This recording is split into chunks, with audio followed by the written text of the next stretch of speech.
الحمد للہ رب العالمین الصلاة والسلام علی خاتم النبیین وعلی آلہ وصحبہ اجمعین اما بعد فاعوذ باللہ من الشیطان الرجیم بسم اللہ الرحمن الرحیم قال اللہ تعالی فی سورة التوبہ ان اللہ اشترى من المؤمنین انفسهم واموالهم بان لهم الجنہ يقاتلون في سبيل الله فيقتلون ويقتلون وعدا عليه حقا في التوراة والإنجيل والقرآن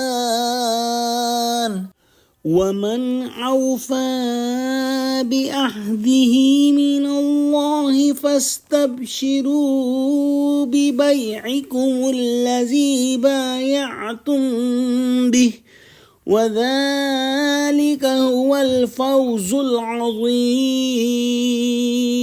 ترجمہ: خدا نے مومنوں سے ان کی جانیں اور ان کے مال خرید لیے ہیں اور اس کے عوض ان کے لیے بہشت تیار کی ہے۔ یہ لوگ خدا کی راہ میں لڑتے ہیں تو مارتے بھی ہیں اور مارے بھی جاتے ہیں۔ یہ تورات اور انجیل اور قرآن میں سچا وعدہ ہے جس کا پورا کرنا اسے ضرور ہے، اور خدا سے زیادہ وعدہ پورا کرنے والا کون ہے؟ تو جو سودا تم نے اس سے کیا ہے اس سے خوش رہو، اور یہی بڑی کامیابی ہے۔ اس سے زیادہ سودمند تجارت اور عظیم الشان کامیابی کیا ہوگی کہ ہماری حقیر سی جانوں اور فانی اموال کا خداوند قدوس خریدار بنا۔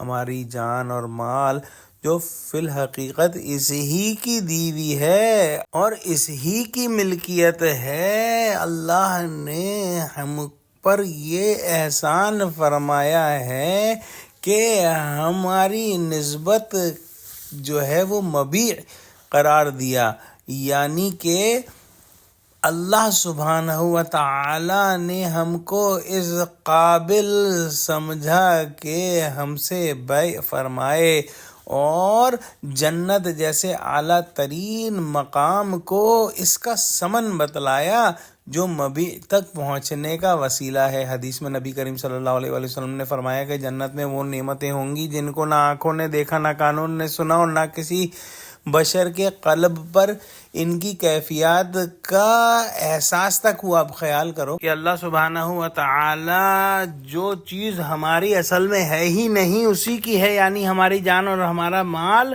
اس کے بدلے میں ہم کو ایسی جنت کا مالک بنا دے گا انشاءاللہ جس کے اندر ایسی ایسی نعمتیں ہیں جو کہ حدیث میں بیان ہوئی۔ ایک بات اور کہ یہ ایسی تجارت نہیں کہ ہم نے اس کا فیصلہ کیا اور قبول کیا اور ہماری جان و مال فوراً لے لیے گئے، بلکہ مطلوب صرف یہ ہے کہ جب موقع پیش آئے تو پھر جان و مال خدا کے راستے میں پیش کرنے کے لیے تیار رہیں۔ لہٰذا اگر کوئی جو ہے اللہ کے راستے میں شہید ہو جائے اس کے لیے بھی جنت ہے، اور اگر کوئی غازی بن کر لوٹے تو اس کے لیے بھی جنت ہے۔ شاید کسی کے دل میں یہ خیال آئے کہ اتنی اچھی ڈیل کسی کو کیسے مل سکتی ہے، تو اللہ سبحانہ و تعالی نے بہت تاکید اور اہتمام سے پختہ دستاویز لکھ دی ہے جس کا خلاف ہونا ناممکن ہے۔ کیا اللہ سبحانہ و تعالیٰ سے بڑھ کر بھی کوئی صادق القول، راز باز اور وعدے کا پکا ہو سکتا ہے؟ ہرگز نہیں۔